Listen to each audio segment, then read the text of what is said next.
Welcome everyone to Jefferson Elementary. I am Claudia Flores, the returning principal. I would like to recognize our visitors this afternoon. TEA Commissioner Mike Morath, Madison Yandel on behalf of Texas Governor Greg Abbott, State Board of Education members Stacy Childs, Julie Pickern, Will Hickman, Deanne Harrington on behalf of the State Representative Mano de Ayala, Olivia Lee on behalf of Harris County Precinct 4 Commissioner Leslie Briones, Superintendent Mike Miles, HISD Board of Managers, could you please stand?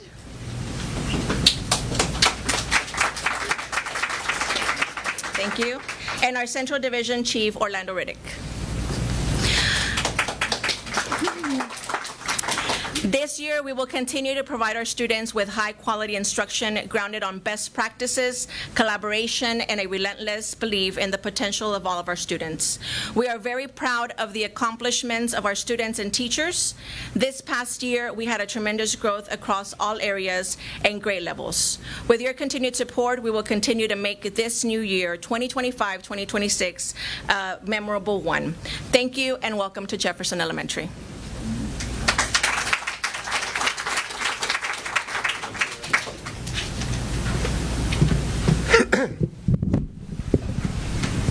Hi, everybody. I'm Mike Miles, Superintendent of HISD. Principal Flores, thank you.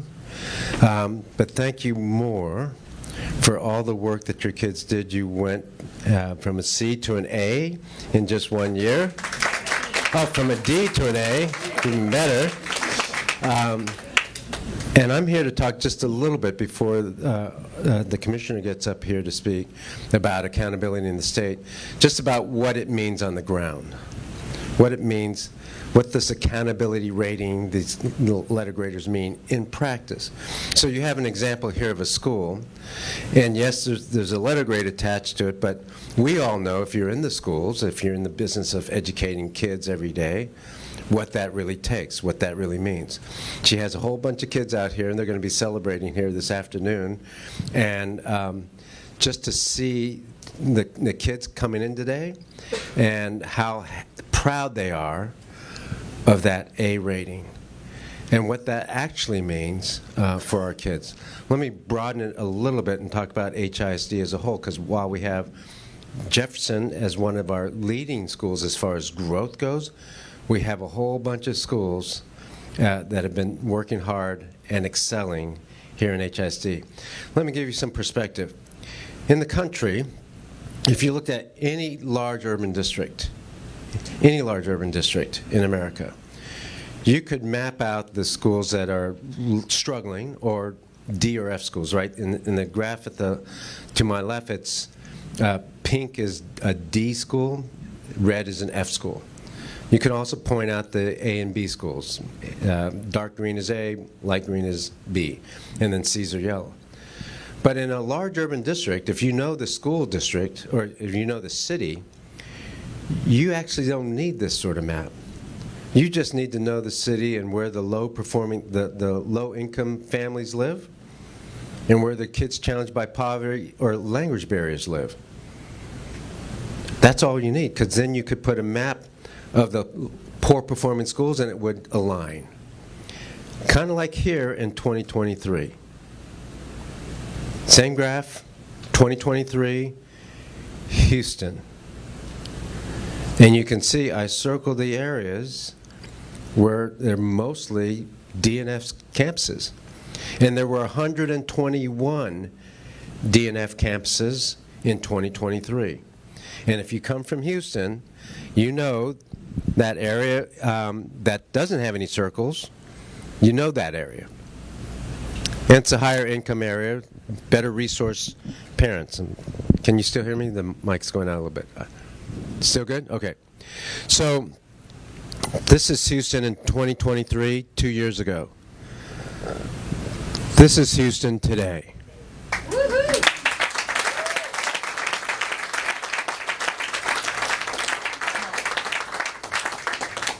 This simple graph, we were going to show you a whole bunch of other graphs, but Rick Campos said, look, it's afternoon. You know, people are not going to pay attention to graphs. He didn't say that, but He could have. But look, this simple graph shows that zip code is no longer destiny in HISD. You go to any large urban district, and that's the refrain of a lot of teachers and principals in our profession. Zip code often defines what sort of school you go to, what sort of education you get. Not in Houston anymore. That's what this graph says. You cannot have a circle with mostly red schools. In fact, 74% of all of our schools now are A or B rated schools. And this week, not one child in HISD went to a failing school. Not one. We went from 56 F schools 2 years ago to 0 today. And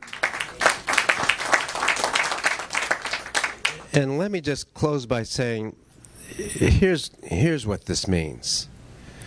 What this really means, and again, we can put as many charts up and numbers up if you want, but in the end of the day, it means we have way more kids, 70,000 more kids, attending A and B schools than 2 years ago. 130,000, more than 130,000 of our 170-some thousand students are attending A and B schools. What this means is more kids are reading at grade level than ever before. They're doing math at grade level. And when you can do that, that equals opportunity. That means the rest of their academic career is going to be stronger, easier, if we continue to do our jobs, of course. And it means that after high school, they have a better chance of getting to a college and staying in college, or a high-wage, high-demand, high-skill job. And that is the mission of public education. That is the mission of Houston, to not only close achievement gaps, but get kids ready for year 2035 workplace. So the commissioner is going to talk about the data and the numbers and accountability system, but this is the outcome of a rigorous accountability system. Now, we have a lot. One other thing I'd say about this, and then I'll introduce the commissioner. We still have a lot of work to do. There's no question about that.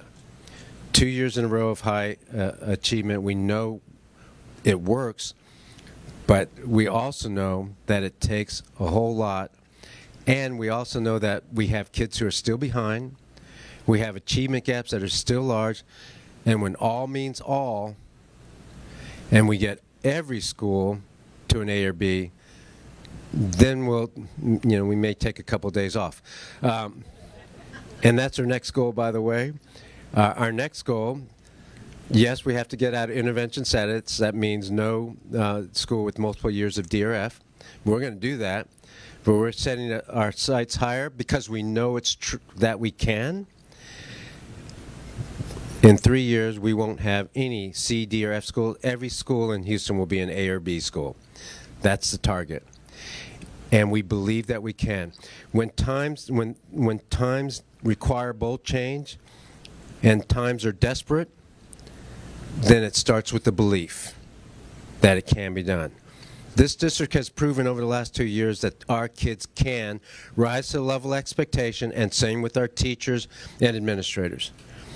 And it's about that belief that allows us now to set an even higher goal. Let me introduce the commissioner. We are blessed to have a supportive structure that allows us to focus on academics. And I've said this before I came back to Texas, that Texas has a system of education where there is a focus on it. If you didn't believe that, the last legislative session shows you that there's a whole bunch of people interested in really providing for the students. But more than that, this state has, not a secret weapon. It's a, and maybe it doesn't want to be called a weapon, but they have a commissioner of education that knows more than any other senior official anywhere in the country about education. And not only that, who wakes up every day and, he has a huge job, but I've known him for some time, and it's always about the kids. And all means all to him. And that's why, I think we're so lucky in Texas, because you can find other educational leaders who talk the talk. This commissioner not only knows what he's talking about, and for a non-principal, non-educator, he knows more than any other principal that I know, and more than any other senior leader that I know, about the practice.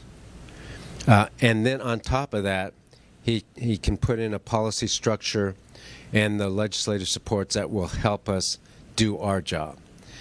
And so we're blessed to have with us today Commissioner Mike Morath.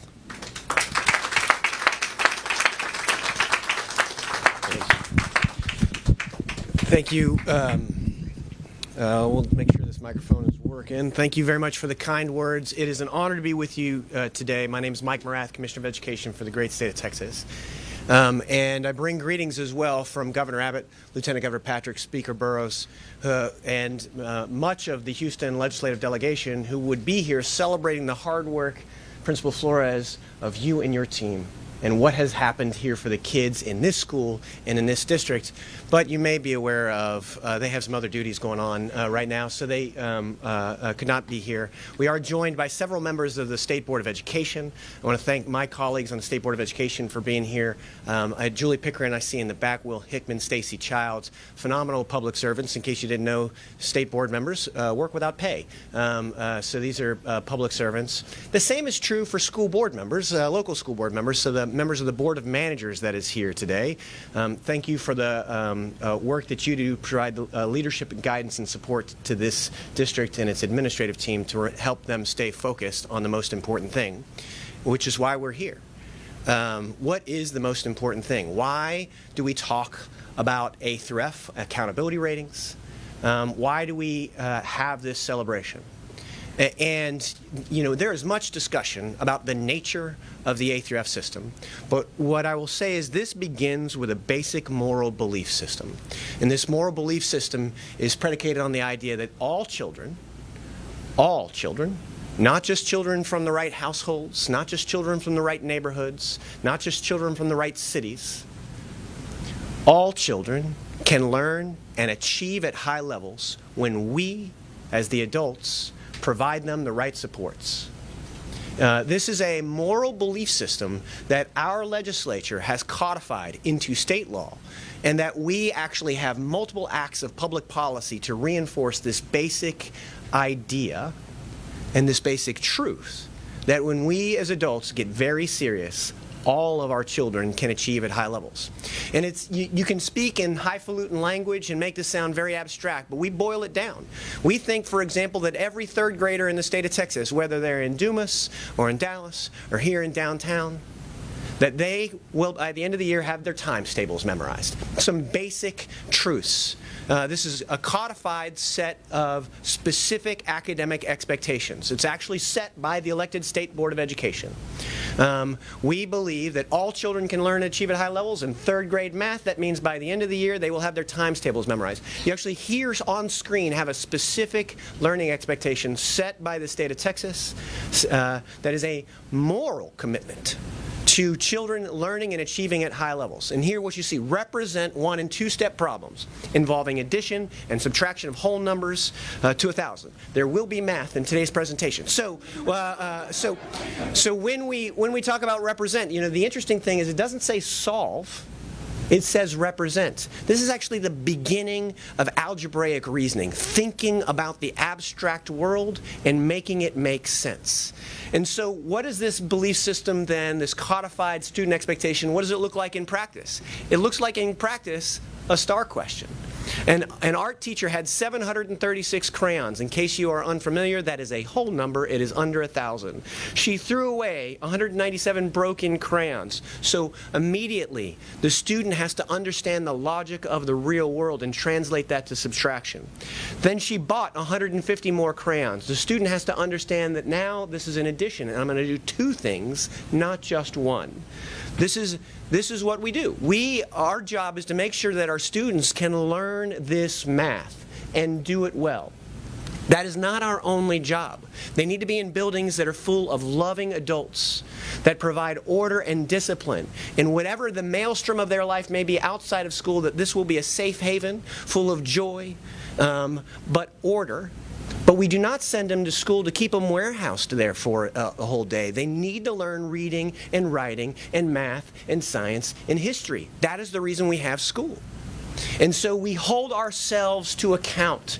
We spend $85 billion a year on K-12 education in the state of Texas. And the question isn't whether that's enough or too much. The question is it working? Are we, as the adults that run that system, are we meeting the needs of our kids? And so the A through F system is fundamentally about that process. We set goals. These are the goals that our children should achieve, and we as adults should be able to help our kids achieve those goals. We put those goals out, and then we measure ourselves against those goals, because we need to know, did we do our job for our kids? This is not about some sort of indication of them as individuals. Is an evaluation of us as the adults in their lives that our job is to make sure that we equip them to pursue the rigors of modern America. And so this is the reason we do this. We do this because it's a good idea. Like, if you talk to anybody that has ever been responsible for anything, it is generally a good idea to know, is it working? But you can even get beyond conventional wisdom on the A through F system, because our accountability system has actually been studied in the state of Texas. Researchers did a longitudinal analysis from kids from 3rd grade all the way to the time that they turned 25. And what we find is that because we issue public performance ratings of our schools, our kids do better. They do better academically, and I don't mean they just pass the standardized tests. I mean that they do better in every way academically. They show up to school at higher rates. They graduate from high school at higher rates. They go off to college at higher rates. The researchers found that they were making more money, these former 3rd graders were making more money at 25 because we publicly rate schools. Now, this is hard. This is hard for us as adults, because sometimes we will face harsh truths with ourselves about where we have been weighed and measured and found wanting. And that is difficult for us to face. But that spurs us to act. Because kids only get one shot at a 1st grade. And either we are doing right by them and giving them the best shot, or we're not. Now, we do not live in a utopia. It will never be perfect. But that's not the point. The point is recognizing, where are we now? Is this week better than last week? How do I build an action plan so that next year is better than last year? That is why we have the A through F system. And because of what has been happening inside of the school building, we are here with Principal Flores and her team at Jefferson Elementary to celebrate truly extraordinary performance. And I think about what y'all pull off here, and sometimes I let the lesser angels of my nature take over, and I think, man, this is magic. Because it is seemingly magical, but it's not magic. This is hard work. This is skilled adults who wake up every day, who love their kids and want their kids to experience the same benefits that America has to offer that they have experienced. And what you have done is you've worked tirelessly to create a learning environment here so that you see this kind of performance improvement year over year. I want to just, not to be a little bit of a downer, but I want to take a picture of the year before. In order to get a 59, which is an F in achievement, more than 70%, about 70% of the kids at this school had to be below grade level. And in 1 year, a complete and total transformation. And this is not easy work. It's late nights, long hours. It's emotionally draining. but we are blessed. We have this army of angels that work for us, that have this reservoir of intellect and ability, but passion and compassion. And you make it work here in the school. And it's, I just want to say thank you. Like,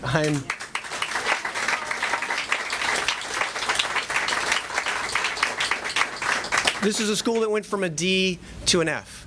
And you can think about those as numbers on a spreadsheet, but these are the lives of children that we are talking about. You can look into their eyes and you can see it. And you can walk into classrooms if you know what you're doing, and you can see a whole host of changed practices. The system that we have designed in Texas, the way that the A through F system works, this is about setting goals. It is about what do we want to be true for our children. And so we want our children to achieve at high levels. I want them to have their times tables memorized at 3rd grade. When they graduate from high school, I want them, if they want to go off and to college, I want them to be able to go off and be as successful as possible. They want to go to the military, I want them to be able to make it through the rigors of boot camp. If they want to start working right away, by all means do so, but I want to make sure that you have access to a profession that you can make enough money to take care of yourself and your family, and you can grow and experience all the dreams that America has to offer for those who are educated. So we recognize achievement as part of that. Are the kids on grade level? You heard the superintendent talk about far more kids on this campus are doing grade level work than they ever have been before. But again, we don't live in a utopia. Some of our kids have significant struggles outside of school. And so the question is what are we doing in our school to raise them up, to protect them, to cocoon them, to give them the best academic experience that we can for the 7 hours that they're in our school building? And so we also look at growth. You can imagine a bunch of students who walked into 4th grade who are performing at a 1st grade level. Well, even if you grew them 2 years over the course of the time, they still are not going to meet the 4th grade standards at the end of the year. We know that. We recognize that. And so we recognize progress or growth of students as part of our accountability system as well. And we give the school the better of the ranking of achievement or of progress. And we do this for how they are supporting the average child. But the thing about, if you really believe that all means all, that you will provide excellent education regardless of the family circumstance, regardless of background, regardless of what they look like, general education, special education, you name it. You have to keep track of all of your kids. You have to make sure that you are doing that for all of them. And so the third way that we evaluate schools is how well they are closing the gaps for groups of students who have historically been most at risk. And the gap closure that is occurring at Jefferson Elementary and the gap closure that is occurring in Houston ISD is in fact truly historic, because Houston ISD has for decades operated the highest performing schools in the United States. I was recently at Kinder High School for the Visual and Performing Arts, and that school is filled with students who like levitate in the clouds. It's amazing. And you would be lucky as a parent to have your child attend that school, but not all kids in Houston go to that school. They don't have access to it. And the superintendent showed you a map. For people who live here, they know this. There were places in Houston where it was functionally impossible to find a school that met minimally academic standards just 2 years ago. So what we have seen statewide is school districts like Houston, although the improvements here are truly historic, but schools have improved statewide.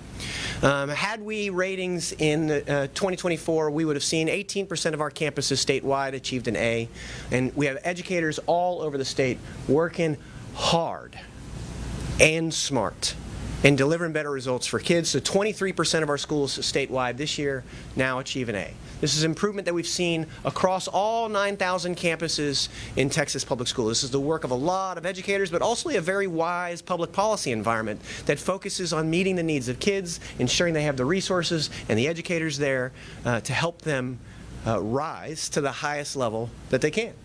And so you can see even 31% of campuses saw their ratings increase year over year. This is why we do this. This is about improving the system for kids. We don't send the kids to the school for the system. We make the system work for the kids. And so some of the improvements have been really pretty amazing. We are here at one of 20 campuses statewide that went from a D to an F. There are only 20 of you. I'm sorry, D to an A. Thank you, sorry. D to an A. There are only 20 of you statewide. There are 9,000 principals, just to put that in perspective. So,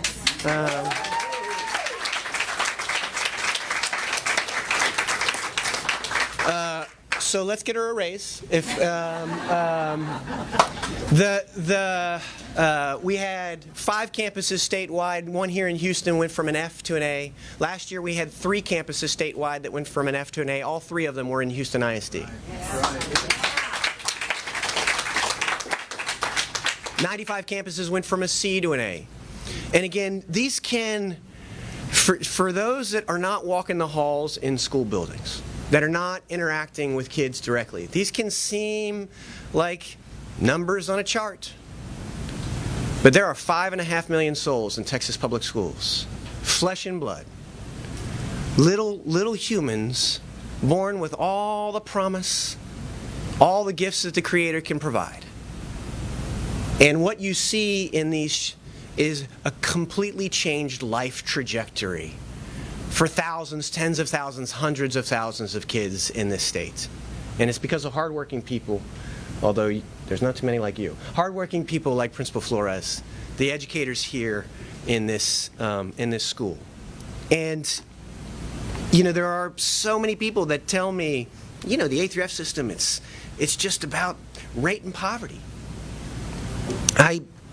You're wrong. And you can make that assertion all you want, but you're disconnected from the evidence. Texas, we have too many examples of places that show what can happen when the vision that we have of public education actually becomes the reality, that it becomes the great equalizer in giving folks access to the American dream. 361 campuses where more than 80% of the kids come from families that need federal support to eat on a regular basis. These are households that are challenged. But we owe it to them, we owe it to their families to give them the best education possible, and that is what's happening at these campuses all over the state of Texas. Poverty is not destiny. When we as adults organize our supports effectively, then we can move mountains for our kids. But don't mistake this for easy. She can tell you exactly how hard it is. It takes skill and dedication. You have to start with a heart that loves children. But you don't just love them up to high levels of mathematics proficiency. You got to know yourself some math. You got to know how to teach it. This requires skill and dedication. And that's what you see in these campuses, where they are getting the ingredients right. This is what's possible. And it is possible at a scale that this can be true everywhere if we get very, very serious about making the most important thing, which is whether or not we are helping our children learn and achieve at high levels. This is about improving us and the way that we work. I was, former school board member, served for 4.5 years on the Dallas board, felt like 40.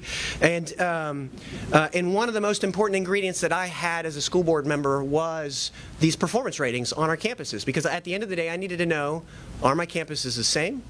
Are they better? Or are they getting worse? Because that's what you do as a school board. You hire a team, you're like, we don't pick where the parents want to send their kids. Parents, it is their children. But we want to make sure that the options that we give them are great options. And that's why we have this A through F system. But we also have it to empower parents. These are. I'm not just a commissioner of education. I'm also a client. Got 4 kids, and dropped them off at school this morning before I came here. It was great. And you have to empower parents at all times to so that they can truly own the educational outcomes, the vision that they have for their own kids. So you, right now, can go to our website, texasschools.gov, txschools.gov. You can search any school in the state. You can type in your home address, draw a little radius around your house, and start checking them out. You can get a deep dive on the school's performance. Here you can see this particular example. We're not talking about Jefferson, because if we were, this would be an A. So this particular school got a B on an overall performance. What you also see is the performance history. Now, we have released ratings for 2025. We've also released ratings today for 2024 because been some lawsuits over the last 2 years. And while ultimately the courts vindicated us and justice did in fact prevail, unfortunately the parents lost, because seeing the results of your school a year and a half later doesn't help you with your kid today. And so I am affirmed at knowing that this support system that we have as an A through F tool has been proven in a court of law, multiple courts of law, to be effective and appropriate for our students. I am saddened for what has been happened because of the lawsuits that delay this. And again, this is a powerful tool for administrators, for school board members. But this website is also for moms and dads. Go and search, find schools that are the best fit schools for your child. You can search by their academics, you can search by the nature of their programs. Maybe I'm interested in some sort of fancy dual language program, or I want to see what kind of special fine arts program. You can do that kind of searching. Not just about finding a school, but also advocating for the school that you are in so that it can get better. Again, it is not necessarily about perfection, because we will not achieve perfection. We live in a fallen, flawed world, but we can get better with hard work and thoughtful work, and we want to empower people with this kind of information. So that is what we have done. We have provided this kind of tool so that you can log in, texasschools.gov, and you can see it all. We got all kinds of data online, so for the education reporters out there that like to nerd out on this stuff, game, recognized game, I'm with you, so I like to nerd out on this stuff as well. For our board members and other policymakers, you can explore it, but we also try to make it simple for folks that just want to get in, get out quickly. So please check it all out. But that's my speech, folks. I'm happy to take questions. I think if parents try to look up some of this data, it is a lot of data. Can you kind of break down what the difference in the definition terms for student achievement versus academic growth? Yep. That sounds very similar versus relative performance, and kind of how that all becomes the overall. I will do my best, Vanna White here, and this is this is generally what you see on the school report card when you go to the agency's website. The thing to start with is the overall rating, and that is meant to be the best synthesized view of the campus's overall performance. If many of you might have high school students, you might remember your own high school experience. You got a GPA. Sort of the GPA was all these little ingredients from all your courses that all added up into one overall grade. So very similar to this.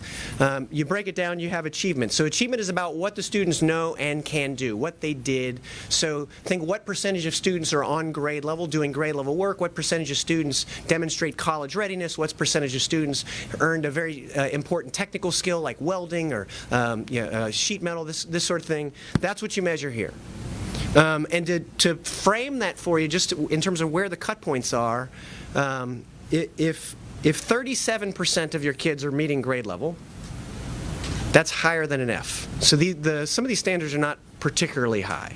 But this is achievement. It's just where are the kids, what do they know, what can they do? This is really about growth. So a campus like this one that has extraordinary growth is one where many students may have started significantly below grade level, but they got the overwhelming majority of them to grow more than a year in a year's time. So that is what's happening in schools that have an A under school progress. They are significantly changing academic trajectories. So over time, schools that are consistently an A in this box become an A in this box because kids catch up. This is about the same kind of analysis, but it's really about, instead of looking at the average kid, I'm looking at how we might be closing gaps between, say, low-income students at the campus and non-low-income students at the campus, students in special education versus students in general education, students who don't speak English versus those who do speak English, black, Hispanic, white students, how each group of students is growing academically. That's how the system is designed. One thing that the legislature seems ready to agree on is that they don't like the STAR test. We talked about this last time. At this point, have you all been studying it and the possible things you might do? And if the legislature decrees something else has to be done, how long will it take before the STAR test will be done? Great question. So in 2019, the legislature passed a bill that required the Texas Education Agency to evaluate alternative ways of assessing student knowledge and skill. So we've done a bunch of internal research studies at the agency, many of which have then become policy recommendations for a next generation approach to how to assess student progress in a more effective way. So I can't really comment on how it will turn out because I don't know what legislation will actually pass. There's some discussion about setting up a shorter-term progress monitoring cycle over the course of the year. That makes a lot of sense. Imagine a teacher or a school that can get feedback in February on how well their students are doing. You can make immediate changes. And trying to get results back to families and educators quickly. These are all probably substantive improvements to the way that we might discern how well our students are meeting grade level expectations. Ultimately, I won't know, though, any of the detailed answers to your questions until there's a passed piece of legislation. Yes, ma'am. Given that the TEA's HRF system has faced public criticism and new challenges in transparency and methodology, what message do you have for families in terms of trust that these ratings accurately reflect real-life needs? So what A-THREF is really designed to tell you is what are the odds that your student at that campus will be very well supported academically. In an A campus, the odds are pretty great. In an F campus, the odds are really bad. Which is to say that an individual parent, their student's experience could be phenomenal at an individual F campus, and an individual parent's experience at an A campus could be quite bad. This is about sort of the breadth with which the school is effective at ensuring academic supports for families. But I would encourage parents to look at these results, take them into account as they're making decisions, but also go and visit the campus. Each child is different. I got 4 kids. Each of my 4 kids is different from each other, and so you want to make sure that you're doing the best for your kids. Parents are obviously going to know their kids much better than anybody far away, but the ratings are an accurate appraisal of how effective the campus is at ensuring that the overwhelming majority of students are given the kinds of academic supports we would all want for our kids. You mentioned a few times that the academic growth in HISD is unprecedented in the history of the United States. So can you talk a little bit about what research you guys looked into to come to that conclusion and how you were able to nationally monitor to kind of figure out that? Sure, it's a great question. It's a deeply nerdy question, so I appreciate that. So you can, every state has their own state assessment system. They have their own accountability systems. You can look inside the states. What you then have to do is you have to tie the sort of rigor level of the state's accountability system to other states using something called NAEP, and then you can also compare it with SAT or ACT. So this allows sort of researchers to draw some cross-sector comparisons. There's a bunch of researchers that this is all they do all day long, and then you can look at how well the sort of level of academic growth has occurred here or there or in various places around. And we have yet to see any place that has this number of schools with this number of children seeing this amount of achievement gain in this amount of time. It just has not happened. I want to put it in perspective. So the Houston ISD has pockets of tremendous wealth, but also pockets of tremendous poverty. But on average, in Houston ISD, a little more than 80% of students that attend Houston ISD schools are in some amount of significant economic distress. They need federal funding supports to eat on a regular basis. So this is a far higher level of student poverty than the state as a whole. And yet, grade level performance in mathematics, proficiency in mathematics in Houston ISD is now above the state average. So that is pretty extraordinary, and that's the answer to your question. Yes. Yeah. So, what do these newly released scores mean for the state takeover of HISD? Is this a step towards that ending? Yeah, it's a good question. So we have established 3 key exit criteria for the nature of the intervention that's occurring here. One is that there's no more multi-year unacceptable campuses. One is that special education is operating in terms of meeting our expectation. And one is from a governance perspective, the policies and procedures, the way the governing body operates, meets expectations on a rubric that we use to evaluate that. So the district is extraordinarily close to meeting all of those metrics, but has not still met them.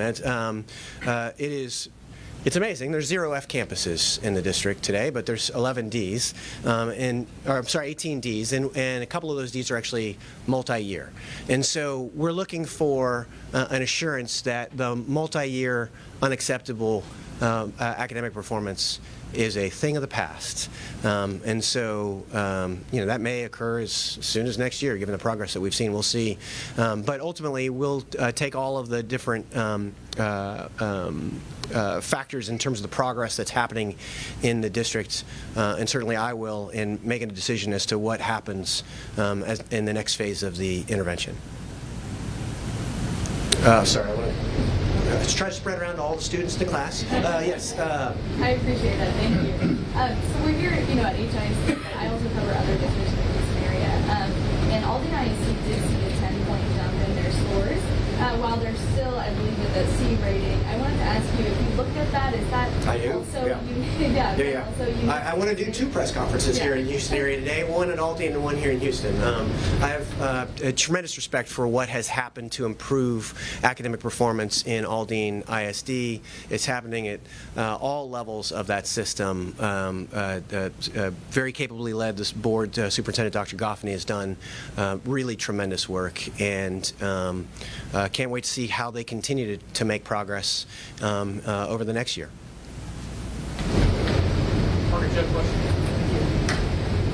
I'd like to know how you, in your strategy of making Texas schools even greater than they are, how you see Mike Miles. Is he a fixer that you eventually will move to other places? Do you see him as a long-term kind of guy? He just bought a house. I believe they got him locked down here in Houston. But I've had the fortune to work with Superintendent Miles and seen his work in 2 different large districts in Texas. I've seen his work turning around campuses for other districts in the state, and it's certainly a very impressive performance record. It's a 10-0 winning record. We are blessed that we have other very skilled school system leaders around the state as well. It is, I think, one of my jobs at TEA to grow and support our educators around the state. This is the 400,000 classroom teachers, it's the 9,000 principals, it's also the 1,200 superintendents. So we continue to ensure that we are given the best talent possible, that we are ourselves becoming the best versions of ourselves, because that's what the kids need us to do. So I'm certainly grateful for the work that he has done. He has turned a very large battleship very quickly in a good direction for children, but there are a number of school system leaders that we work with around the state of Texas too that are driving similarly impressive levels of performance. Got time for a couple more. This is the question row. You guys all sat together on purpose. Good. Commissioner Morath, do you foresee the TEA augmenting its rating system in the future to better support vulnerable student groups, disabled students, those in high poverty schools? Yeah, so it's a great question. I would actually say, in terms of where that question comes from, the system is actually already designed to do that. The closing the gaps domain looks individually at students who have disabilities and how well they have grown academically over the course of the year, how well they have been supported. It looks individually at students who come from households that don't speak English, and how well is their overall academic proficiency growing, and how well are they growing in their English language proficiency. It looks individually at families, at students who come from households of poverty, and how well that they have been reaching their academic milestones. So the system is really designed to shine a light on the kinds of success or lack thereof that schools have with those students and those student groups, and then we give an accurate appraisal of that. And you know, if you're at an A campus, everybody celebrates that work. But sometimes, unfortunately, if you're at an F campus, everybody seems to complain about the ref. But it is still an accurate appraisal of performance. We'll wrap this up over there real quick. Commissioner, just a quick question. And this is in regards to the STAR test. What's going to happen if we eliminate the STAR test in the next session? Yeah, I think again this is somewhat of a similar answer as before. I don't know, because I don't know what laws will actually pass. The legislative proposal that is being deliberated today, and Senator Betancourt's actually working, I think he's got a presentation on that today, is a 3-year transition to the replacement of a progress monitoring system. So if that is the actual proposal, then we would transition over 3 years to a progress monitoring system that would hopefully be more instructionally supportive for our teachers in the classroom. Commissioner, we got one more from the left over there. Yeah, we argued over who could ask their question. If we end up having time for another, we'll try to get to that. But I did have one question. So some school districts and campuses have reported a few errors, you could say, with their initial scores today. I think organizing and inclusive connection, for example, to districts and campuses that have reported some errors. Can you talk about, is that something you're seeing in the state? Is there a timeline for when that will all be kind of Sure, that's a good question. So there are a lot of different indicators that go in, trying to discern all of the great activity that happens in a school. You're not just looking at one thing, you're looking at a bunch of different things. So school districts send us that data every year. On very rare occasions, the school district may make an error in its data submission to us. We have processes to allow school districts to go through a process where they can correct the erroneous data that they sent to us. Our ratings processes, not that you would necessarily have paid attention to this with this level of detail, but these are actually preliminary ratings, so there's an appeal process that we have every year.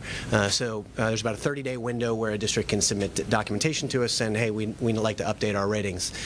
That's a normal feature of the system. When you have this level of transparency, you want to ensure that there's always mechanisms for people to see exactly what's going on. If they see something that doesn't sound right, you need to take effort to set up a mechanism to correct that. Can I ask one last question? Sure. Please. Yes, sir. You represent the the local school board, I think. So I think this would be a great question to wrap up. So you started out talking about magic and love of the children and energy and intensity of bringing these scores up and all kids, not just kids in one zip code versus another.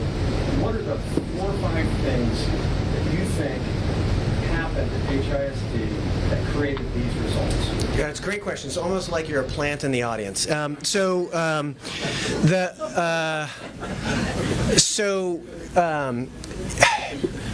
For those who have not spent their entire professional life working in classrooms, teacher, principal, administrator, this is the hardest work that we do in civilization. A neurosurgeon has the benefit of only working with one patient at a time, and there's anesthesia. When our teachers walk into the operating room, there's 20 brains that are responsible for molding, and they give a lot of active feedback during the procedure. So this is incredibly difficult work. What we see, the pattern that you see in those 361 high poverty but high performing schools is they get 5 things right. Leadership, talent, culture, curriculum, and instruction. That's the thing. And we can spend an entire master's degree dissertation on those 5 things, but you've got to get those ingredients right to make the schools work for the kids. Leadership means starting with high expectations, starting with a belief system that all kids can leave, but also evaluating your own performance. Ensuring that you are in fact getting results, ensuring that there's systems of internal accountability related to performance. Talent. Are you relentless in how you recruit and how you grow and how you retain? Which doesn't mean just retain everyone. It means being relentless in how you recruit, how you grow, how you retain. Culture is about ensuring that when students come into a classroom that they are ready to learn, that there is love, that there is differential student supports, that there is discipline, because there is no such thing as love without discipline. Curriculum. Is it on grade level? Is it rigorous? Is it built-in brain science? Is there some capability of the child to remember it? It's a math class on grade level. What's the math look like? Is it appropriately designed? And then an instruction. If you make the analogy that I'm the classroom teacher and y'all are students, I will tell you one thing: this is terrible instructional modeling, because frankly, I have no idea whether y'all in the back row are paying attention to anything that I've heard, right? So the job of a teacher isn't just to give a speech. They need to make sure the audience learned everything during the speech. And so this means that every kid, not 15 out of 20, not 19 out of 20, that every kid is engaged throughout the course of that lesson and learning every little nugget, that when they need to struggle, because there is no learning without struggle, that struggle occurs. That's getting instruction right. So you got to get those 5 ingredients right. And what I've seen in this system is the entire orientation of the system has tried to filter out everything else and ensure that the most important thing is the most important thing. And that's how we deliver victory for kids. Thank you. Thank you for being here. Godspeed.